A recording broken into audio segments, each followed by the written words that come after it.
साधक को सावधान रहना है। रसेंद्री सबसे बड़ा दुश्मन है। खान पान सुख चाहत अपने, तिनको प्रेम छुअत नहीं सपने। हम लोग रसेंद्री पर विशेष ध्यान नहीं देते। लगता है क्या खूब सुंदर सुंदर पदार्थ खाओ और अपना खूब भजन करो, ऐसा मन सिखाने लगता है, पर असंभव। जो सुंदर सुंदर पदार्थ पाएगा वो सुंदर भजन कर ही नहीं सकता। जो रूखा सूखा पाएगा उसका सुंदर भजन होगा। ये एक नहीं, बहुत महापुरुषों के अनुभव है। रसना इंद्री और उपस्थेंद्री का परस्पर बड़ा घनिष्ठ संबंध है। जिसकी जिह्वा चटोरी होती है, ये वो नाना प्रकार के पदार्थ पान। भजनानंदी को पदार्थ अच्छे नहीं लगते, उसको तो केवल क्षुधा रूपी व्याधि की चिकित्सा करनी है, वो भी भिक्षान्न से। यदि गृहस्थ है तो सात्विक अन्न भगवद अर्पित करके अल्पाहार करते, केवल प्राण पोषण के लिए। यदि हम स्वाद के लिए अन्न खाएंगे तो चाहे जितना सात्विक हो, रजोगुण पैदा कर देगा। और रजोगुण का सीधा प्रभाव काम, और काम का सीधा प्रभाव बुद्धि को भ्रष्ट कर देना। बहुत सावधान। रसेंद्री का जनेंद्री से बहुत घनिष्ठ संबंध है। अगर रसेंद्री में डालना बंद कर दे तो जनेंद्री पर विजय प्राप्त कर लेंगे। और भगवत मार्ग में सबसे ज्यादा बाधक भाव काम है। अगर रसेंद्री को आपने छूट दे दी तो आप कामी पुरुष हो जाएंगे। और कामी पुरुष कभी भगवत आराधना नहीं कर सकता, क्योंकि उसे भगवत चर्चा अच्छी नहीं लगती। भगवत नाम का स्वाद उसकी जिह्वा नहीं ले पाती। भगवत चरणारविंद में अनुराग निष्काम बुद्धि करती है। जो सकामी कामी बुद्धि उसे प्रभु, अगर वो प्रभु की आराधना भी कर रहा है तो अपनी सकामता की पूर्ति के लिए कर रहा है। प्रभु से अनुराग या प्रभु की प्रसन्नता के लिए वो शास्त्र मर्यादा से युक्त होकर कर्तव्य कर्म नहीं कर पाएगा। साधक को अपनी जिह्वा पर सावधान होकर के दृष्टि रखनी चाहिए कि जिह्वा कभी स्वतंत्र ना होने पाए। सही बात पूछो तो सावधानी यही है। राधा नाम सुधार समझसी तुम जिह्वास्तु में विह्वला। इस रसेंद्री को बार बार राधा राधा राधा राधा राधा राधा राधा राधा राधा राधा ऐसा महारस प्रकट होगा, फिर और किसी विषय रस की आकांक्षा ही नहीं होगी। जब तक नाम का रस इस रसेंद्री को नहीं मिलता तब तक ये रसेंद्री हमें भोगों में फंसा ही देती है। तो आज से हम भोजन त्याग देते हैं। भोजन नहीं पाएंगे तो रसेंद्री ठीक हो जाएगी। बोले नहीं नहीं, ये ठीक बात नहीं। इंद्रियाणि जयन्त्यासु निराहारा मनीषिणः वर्जयित्वा तु रसनं तन्निरन्नस्य वर्धते तावत् जितेन्द्रियो न स्यात् विजितान्येन्द्रियः पुमान् न जयेद् रसनं यावत् जितं सर्वं जिते रसे। यदि कोई उपासक भोजन का बंद कर दे और सोचे कि मैं रसेंद्री पर विजय प्राप्त कर लूंगा तो नहीं। बहुत ध्यान देने योग्य बात है। मूढ़ता का नाम साधना नहीं है, विवेक का नाम साधना है। परम पद का अधिकारी अमूढ़ होता है, मूढ़ नहीं। ये मूढ़ता कि आज से भोजन बंद, क्योंकि रसेंद्री में देने से काम आदि विकार बढ़ते। भोजन बंद तो भजन बंद। देख लो कितने दिन भजन कर पाओगे। युक्ताहार विहार से, जैसा आचार्य गुरुजनों ने आदेश किया है, अल्पाहार करते हुए उचित भोजन पाते हुए। जो साधक भोजन बंद कर दे तो माना कि दूसरी इंद्रियां शिथिल होने के कारण शांत रह सकती है, लेकिन रसेंद्री नहीं। पदार्थ नहीं गया, लेकिन रसेंद्री में पदार्थ भोगने की जो लालसा है, स्वाद की जो लालसा है, वो बनी ही रहेगी। रसेंद्री को वश में करने के लिए सबसे बड़ी आवश्यकता है भजन। बिना भजन के रसेंद्री बस में नहीं हो सकती। भोजन छोड़ दो और सोचो रसेंद्री हमारी कब्जे में हो जाएगी, तो नहीं होने वाली। भजन करने के लिए शरीर की आवश्यकता है, स्वस्थ शरीर। स्वस्थ शरीर के लिए उचित आहार की आवश्यकता है। तो थोड़ा सा पवित्र आहार, विरक्त के लिए भिक्षान्न, गृहस्थ के लिए धर्म के द्वारा कमाया हुआ जो अन्न है, उस अन्न को ज्यादा स्वादमय बना के नहीं। पूज्य भाई जी से हनुमान प्रसाद पोद्दार जी जब साधकों को आदेश करते थे तो यही कहते थे, अधिक नमक, अधिक मीठा, अधिक तला हुआ पदार्थ साधक की बुद्धि में काम प्रकट कर देता है। बिल्कुल पक्की बात है। बहुत मीठा खाओगे काम प्रकट हो जाएगा, अधिक नमक पाओगे तो काम प्रकट हो जाएगा, बहुत तला हुआ पदार्थ पाओगे तो कामना प्रकट हो जाएगी।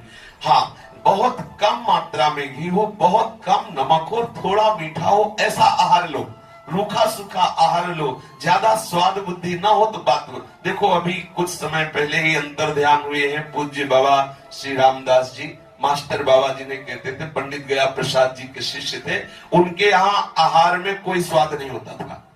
हमें लगता है कि नमक बिल्कुल नहीं डालते थे, मीठा का प्रवेश ही नहीं था, नमक बिल्कुल नहीं, मीठा का प्रवेश नहीं, तला हुआ कोई यहाँ है, रोटी है, दाल है, सब्जी उबाल के रख दी, इसीलिए साधक वही रुकता था जिसे भगवत प्राप्ति करनी, दूसरा वहां रुकता ही नहीं था, क्योंकि स्वाद ही नहीं भोजन। अब बिना नमक के भोजन में क्या स्वाद, चाहे कढ़ी बनाओ, चाहे दाल बनाओ, चाहे सब्जी, नमक ही नहीं पड़ा, अच्छा घी नहीं पड़ना, अच्छा मीठा रसगुल्ला रबड़ी नहीं चलनी, तो उस वहां वही साधक रुकेंगे जिनको भगवत प्राप्ति करनी, जिन्हें नाम का स्वाद लेना। बड़े अच्छे महापुरुष थे, पूज्य पंडित गया प्रसाद जी की बहुत सेवा की, उसी सेवा का प्रभाव आजीवन अपने गुरु के वचनों के अनुसार जीवन व्यतीत किया। जब तक हमारी रसेंद्रिय अच्छे अच्छे पदार्थों के भोगने की लालसा में, तब तक हमारी कोई भी इंद्री बस में नहीं हो सकती। और रसेंद्री सीधे प्रभाव जनेंद्री पे करती, सीधे जनेंद्री पे। रसेंद्री बिगड़ी कामी बन जाओगे, बस बहुत सावधानी की आवश्यकता है। रसेंद्री पर यदि विजय पाना चाहते हैं तो जो भी पावे भगवत अर्पित करके पावे, और उसमें भी देखें कि अच्छे पदार्थ हटा दिए जाएं। जैसे स्वामी जी महाराज सिद्ध आचार्य बपू है, ललिता जी के अवतार है, और बिहारी जी महाराज को उत्तम भोग लगाए, मोर मरकट को सेवे।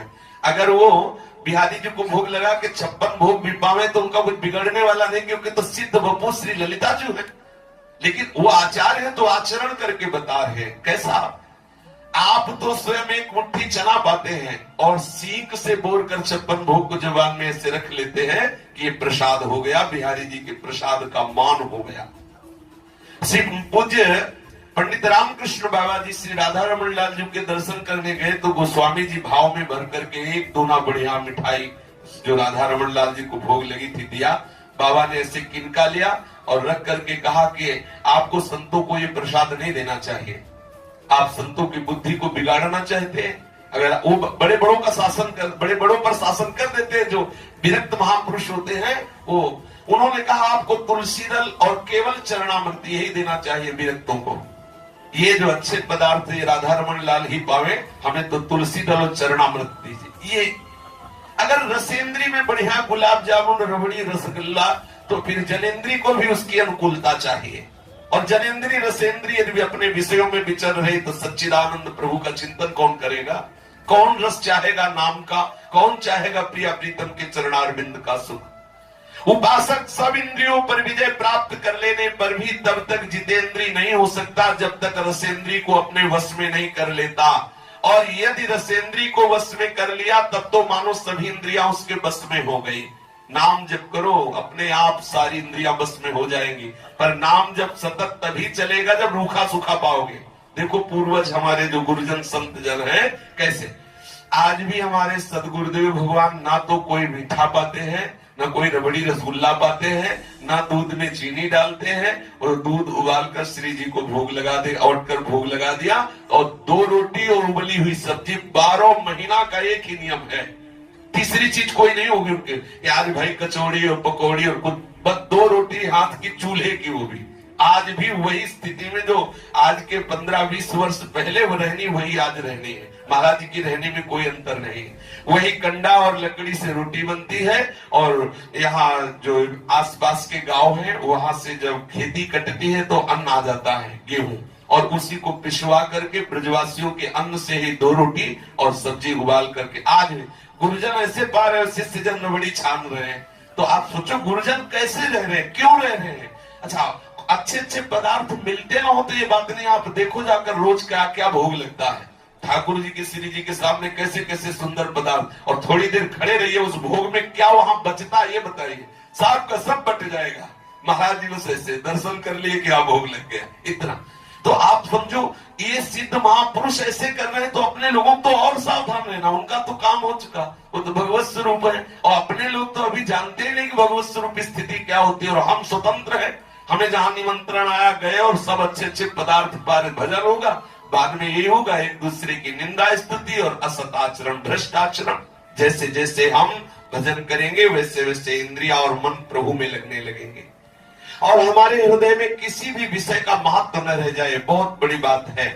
रुपया पैसा, खान पान, नाना प्रकार की भोग सामग्री, ये सब हमें रद्दी कागज की तरह दिखाई दे, ये सब हमें बमन की तरह दिखाई दे, ये सब हमें विष की तरह दिखाई दे, ये समय हमें विष्ठा की तरह दिखाई दे, ऐसा महापुरुषों ने अलग अलग वर्णन किया है। अगर हमें अच्छा दिखाई देता है तो उपासक कैसे, वास्तविक अगर सुख होता तो भगवान लिख देते कहीं न कहीं, दुखालय में कहां सुख है, सावधान हो जाइए, केवल भ्रम है, भ्रम से हमारा समय नष्ट हो रहा है।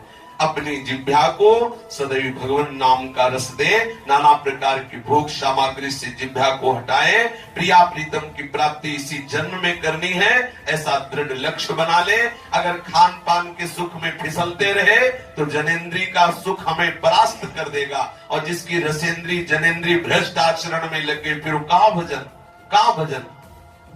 पापवंत कर सहज स्वभाव, भजन मूर्ति भावन काऊ।